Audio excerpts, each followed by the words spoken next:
the guessing machine, where artificial intelligence came from and what it still lacks. Chapter 1. The question before the machine.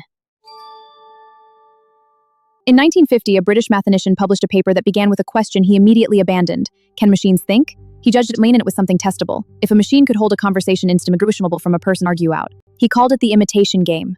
It is not a test of intelligence. It is a test of whether we can tell the difference. That distinction has been ignored for 70 years, and it matters more now than it ever has. A century earlier, the first person to write a computer program had already objected. A machine, she wrote, can do only what we know how to order it to perform. It has no pretensions to originate anything. Turing quoted her and disagreed. In the summer of 1956, 10 researchers met at Dartmouth College for a 2-month workshop. Their proposal stated that every aspect of intelligence could in principle be so precisely described that they expected significant progress in one summer. That proposal contains the first written use of the phrase artificial intelligence. It was chosen partly to distinguish the new field from cybernetics, and partly because it sounded ambitious. The name has caused 70 years of confusion, and it was a marketing decision. They were confident. Within 20 years, one of them predicted machines would do any work a human could do. That was said in 1965. It has been repeated almost word for word in every decade since. Chapter 2. The paper neuron.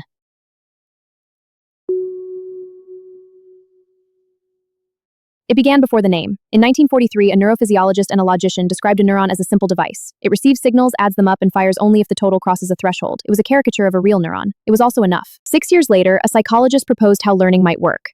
When two neurons fire together, the connection between them strengthens. Learning, in this view, is not storing facts. It is adjusting the strength of connections. In 1958, a psychologist built a physical machine that learned. The perceptron adjusted its own connections until it could tell one shape from another. It was not programmed with rules. It was shown examples. The press announced the imminent arrival of thinking machines. In 1969, 2 researchers proved something devastating. A single-layer perceptron cannot learn a function as trivial as exclusive OR. It cannot separate 4 points that no straight line can divide. The proofs correct, narrow, and read as a verdict on the whole approach. Funding collapsed. In Britain, a government report in 1973 concluded the field had failed to deliver. Departments closed, researchers left. The period has a name, the first AI winter. By 1990, that market had collapsed too, a second winter. Twice, the field had promised intelligence and delivered a machine that could not learn what a child learns. The problem was never the ambition. It was that 3 necessary things did not yet exist. Chapter 3. The 3 missing things.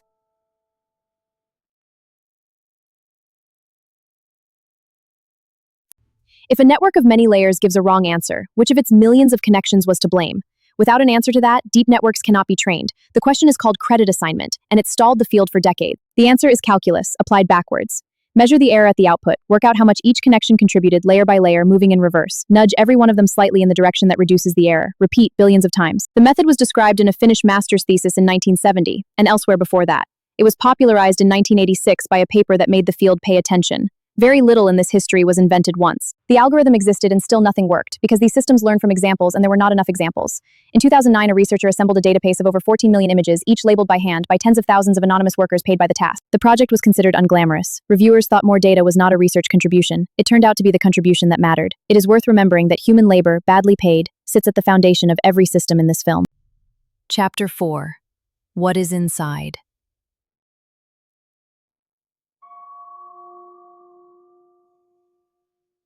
The third thing arrived from an unrelated industry. Video games need to compute the color of millions of pixels at once, so graphics cards were built to do thousands of simple arithmetic operations in parallel. That is also exactly what training a neural network requires. Strip away the vocabulary, and training a neural network is one operation performed at unimaginable scale, multiplying grids of numbers, adding them, and doing it again. A modern chip performs this hundreds of trillions of times each second. In 2012, 3 researchers entered the ImageNet competition with a deep network trained on 2 gaming graphics cards. It beat every other entry by a margin so large the judge checked for a mistake. There was none.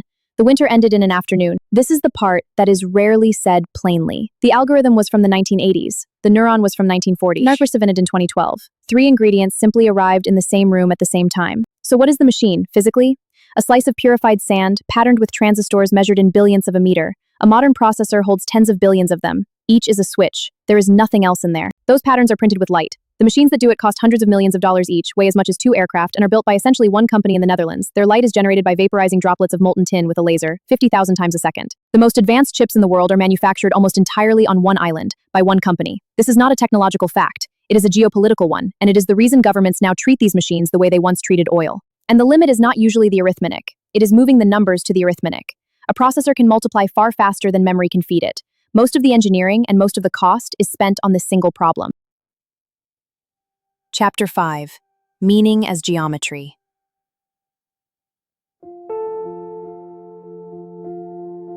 These systems are not virtual. They occupy buildings the size of warehouses, consume the electricity of a small city, and are cooled with water. Training one large model can emit as much carbon as several hundred flights. The cloud is a place, and it is hot. A machine cannot read. So every word is converted into a list of numbers, a point in a space of thousands of dimensions. Words used in similar contexts end up near each other.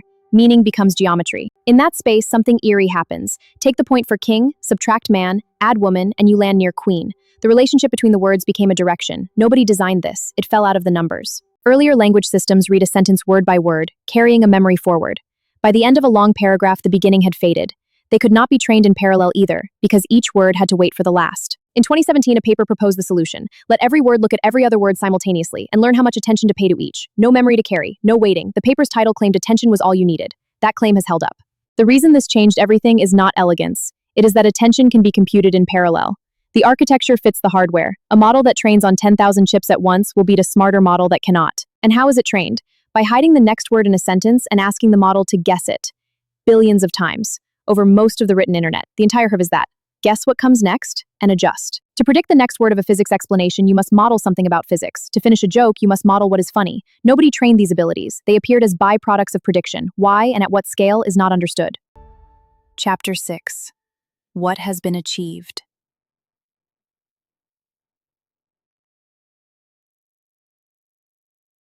So what has actually been achieved? Machines now recognize objects, faces, and tumors in images with accuracy comparable to trained specialists, and sometimes better. This is deployed today in hospitals, in courts, and in surveillance. In 2016, a program beat one of the world's best Go players. In the second game, it played a move so strange that commentators assumed a malfunction. It was not. It won. A professional later said it made him reconsider moves he had believed settled for 1,000 years. A protein is a chain that folds into a shape, and the shape is what it does. Predicting that shape from the sequence was an open problem for 50 years. In 2020, a system experimentalists began trusting its prediction. The predicted structures of nearly every known protein were released, free, to anyone. It received the Nobel Prize in Chemistry in 2024. This is the clearest case where these systems have produced knowledge that humans did not have. Machine translation, once a joke, is now usable between hundreds of languages. Speech recognition works in noisy rooms. Systems write code, summarize documents, and hold conversations that a person from 1990 would find indistinguishable from magic. Weather forecasting is being rebuilt. Models trained on historical data now match or beat the enormous physics simulations that national agencies have refined for 60 years, and they run in minutes instead of hours. None of this required the machine to understand anything, in any sense we can define. It is worth holding both facts at once. These systems are genuinely, verifiably useful, and we cannot say what, if anything, is happening inside them. Chapter 7. What we cannot do.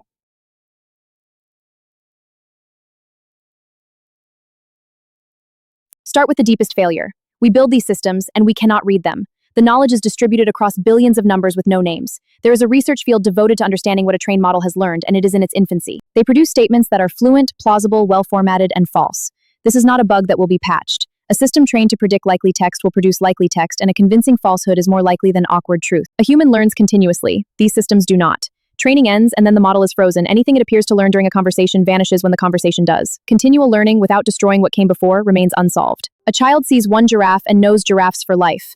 These systems need thousands of examples, and vastly more text than any human could read in 1,000 lifetimes. Whatever we are doing, they are not doing it. Your brain runs on about 20 watts, roughly a dim light bulb. It learns from a handful of examples, updates continuously, and controls a body. The energy gap between biological and artificial intelligence is around 6 orders of magnitude, and notice what is hard. Chess fell in 1997, Go fell in 2016. Folding laundry has not fallen. The things evolution spent hundreds of millions of years perfecting, moving, grasping, these machines find hardest. Chess is easy, a toddler is not.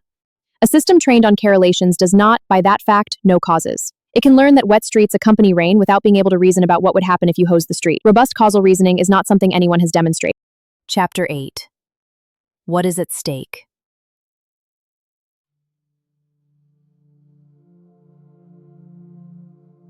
There is a quieter problem. To claim a model can reason, you test it. But these models were trained on the internet, and the tests are on the internet. Distinguishing genuine capability from mess of the exam is genuinely difficult, and the field has repeatedly got it wrong. Ask a system to maximize a score, and it will maximize that score, including by means you did not intend. Simulated agents have learned to exploit bugs rather than play the game. Specifying what we actually want precisely enough for a machine is much harder than it sounds.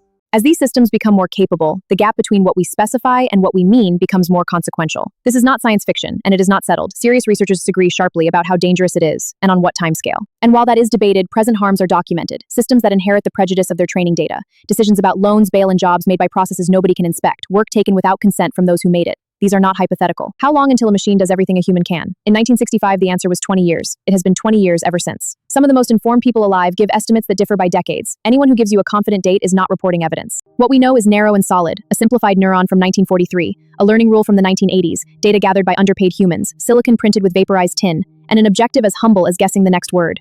It is neither a mind nor a trick. It is a new kind of tool, one that produces useful output through a process we cannot inspect. Humanity has never had that before, and our institutions were not designed for it. Chapter 9. What is missing?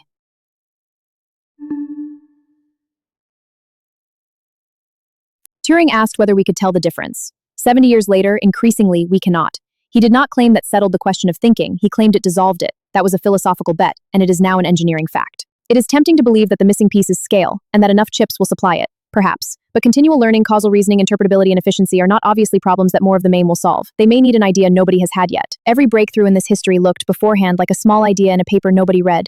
A neuron on a page, an error traveling backwards, a sentence looking at itself. The next one is probably in a draft right now, and its author does not know what it is either. We built a machine that guesses what comes next, fed it almost everything we have ever written, and discovered that it could do things we never taught it. We do not know why. That is not a provoking for fear. Roshran to keep asking what, exactly, is inside.